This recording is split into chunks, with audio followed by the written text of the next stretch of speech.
Mayor's Update. I'm Megan Pembroke, Public Information Director for the City of Everett. Each month we take some time to sit down with Mayor Ray Stephanson and talk about issues and projects that are important to you. Welcome, Mayor. Thank you. It's nice to see more sunshine and longer days. Sort of gotten through that dark period. I feel like I'm in the dark ages every winter.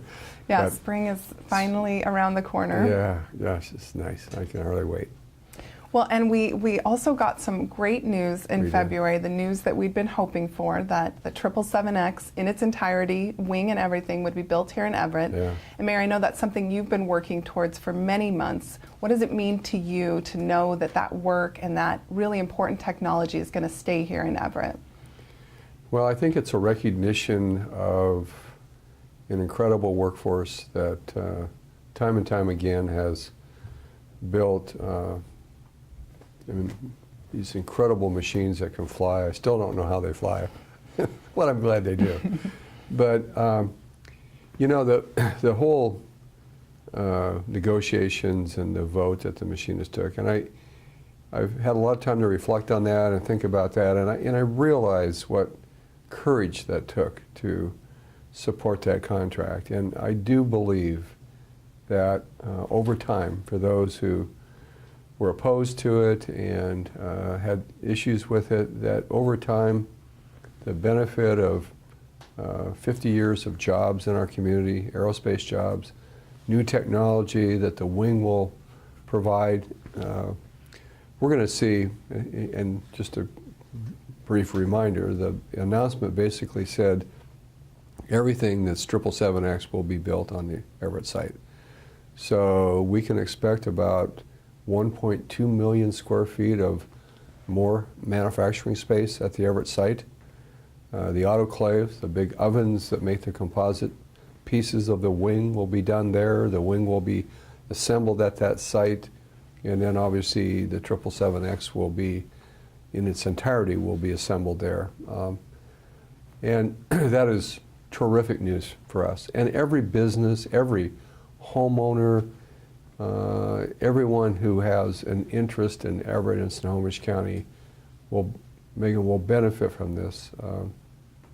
You know, through all of my life, unless I'm a rerun of Weekend at Bernie's, I won't see 50 years. But yeah, it's just I couldn't be happier, and I just think that on so many fronts about the future of Everett and the future of our community, the future of those jobs, the real positive statement that it sends to everyone who buys Boeing products, that there's an incredibly competent workforce that will be delivering on time and great products, and really positions Boeing to be able to compete on the world stage. So great announcement for all of us.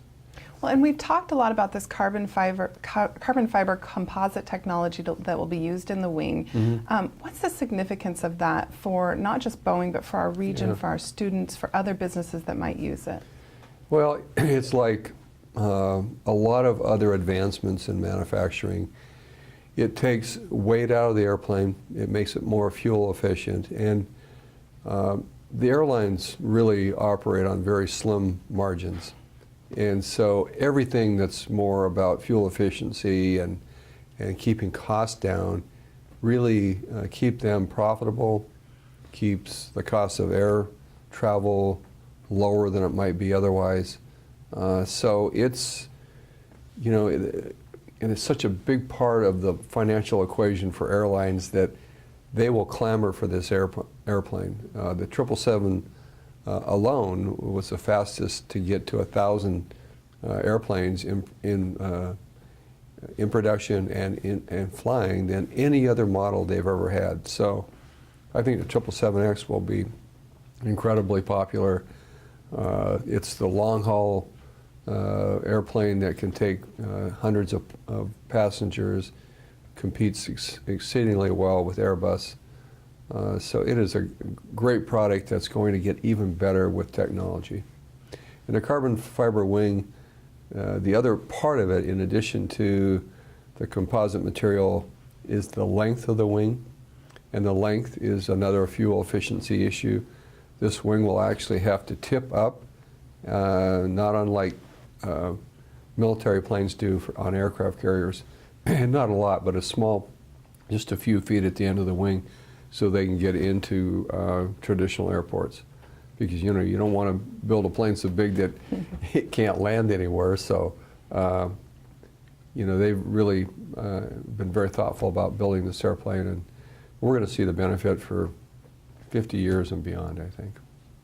Well, and I know we're still waiting to hear from Boeing exactly where they're going to build and what that will look like, but what's our commitment as city staff? How will we help Boeing through this next phase?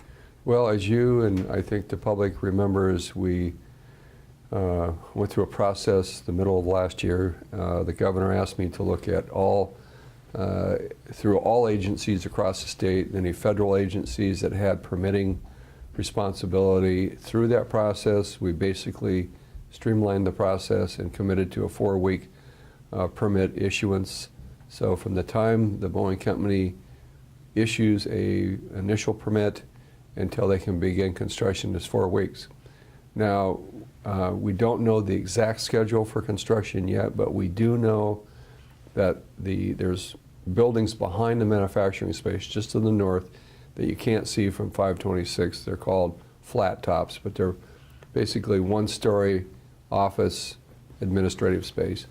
Those are scheduled to be demolished first, and then we'll know the footprint probably of the autoclave for the wing, and then there'll be some other changes, and we do know from staff to staff, Boeing to city, there's a potential need for some more administrative space as well. But I think that all of that will become more and more clear in the coming weeks and months. But we're going to have months and hundreds of millions of dollars invested at that plant. It's good for all the trades. I mean, from carpenters to laborers to electricians. I mean, this is what they wait for. They, particularly in the trades, they really struggle in a down economy, and this is going to be construction work for many months and years, and we'll all benefit from that. Well, thank you so much for that update, Mayor. That's really great news, and congratulations. Oh, yeah, thank you. We're going to take a quick break, and when we come back, we'll get an update on the Riverfront redevelopment project.